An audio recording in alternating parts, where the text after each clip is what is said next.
Hey everybody, IGN's Summer of Gaming. I'm Seth Macy. We are here at Ubisoft. We are talking about what, Max?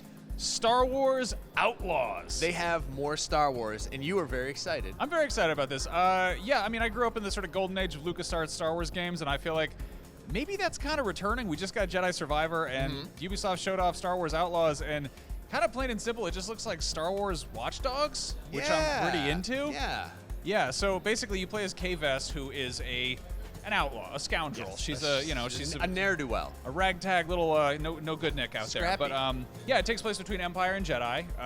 The Empire and the Rebellion are doing their thing, going at it. And meanwhile, you've got sort of three different factions. You've got the Pikes, the Hutts, and a new one that I'm not 100% positive on the name of, but we got to look at one in the trailer. It's the sort of insectoid-looking thing that's wailing on a Celestian with a vibroblade. Oh yeah, obviously. Yeah, have we seen them before? So yes, there's one alien known as Sarco Plank who showed up in like the very background of The Force Awakens. They made an action figure of him, and it's one of those things where you got to see him for just like half a second. Sure. He has been popping up in the comics recently though, so I'm wondering if he's somehow connected to that. But anyway, we're getting very granular here. But the idea is you basically are running around, you're doing new stuff, doing Star Wars scoundrel type things, like you do. Yeah, of course. And there's going to be a reputation type thing.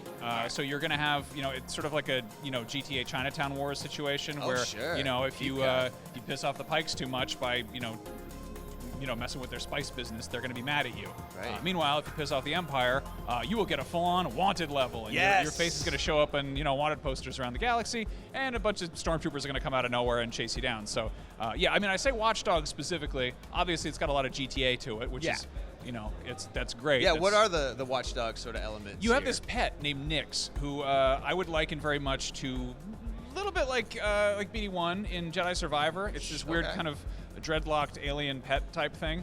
But like in Watch Dogs, where you could sort of send your drone out to do stuff for you, you had your little wheelie boy that could go out, or like a little flying one.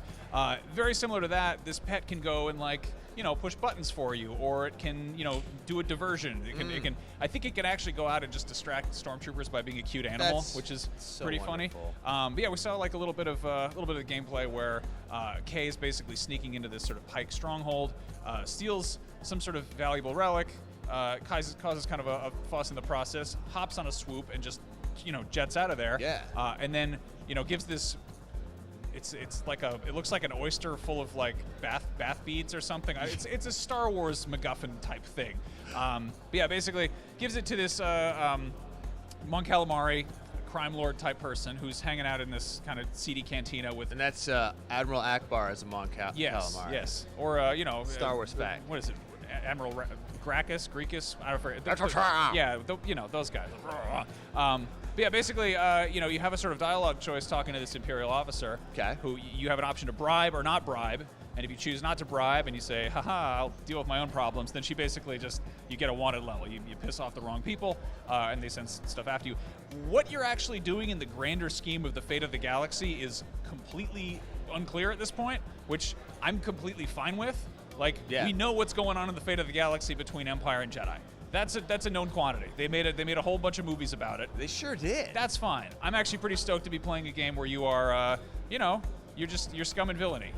Yeah. And has there been any other part of like Star Wars fiction that has been set in this time period? I mean, Shadows of the Empire. Oh, back in the olden days.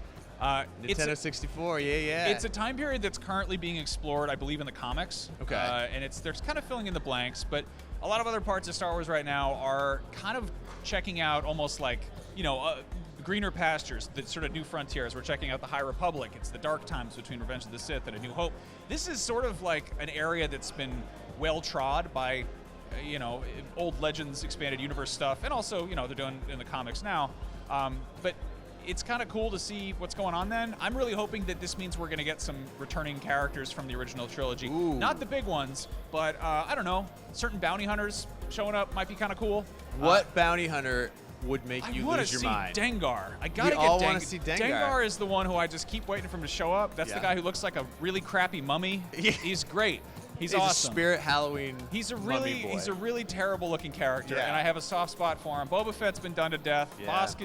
Bosk is cool. There's Trandoshan bounty hunters in here. If you scrub through the trailers, I noticed. There's some very familiar stuff in there. There's a lot of aliens. Some of the guns are actually ones that showed up in Battlefront, which is interesting. Oh, really? Okay. Yeah, you see, I think like a heavy repeater, which I believe first showed up in the first Battlefront game. I don't know. This game is really impressive. We're not even scratching the surface. There's space combat. You could just get in your ship, get off planet, and yeah, I'm dying to see where we go. The first the planet they kind of showed off most of is an entirely new planet. I think it's called it's not called Ahsoka. That's someone else. So it's not Mos Eisley. Not Mos Eisley. It's a kind of like savanna-like climate. There's trees and bushes. It's not entirely desert, but it is a little bit dry. I mean, I'm sorry, Tatooine. It's not Tatooine. Big However, fan. we do see Jabba in the trailer, so I would be, and there's a Rancor, so it wouldn't surprise me. If we see Tatooine. Everyone loves Tatooine. It's a spicy planet. So, all right, cool. Well, Max, I'm very excited for you. I'm very excited to check out this game. For everything else, Summer Gaming, keep it right here on IGN, and I am Seth Macy, and we're out.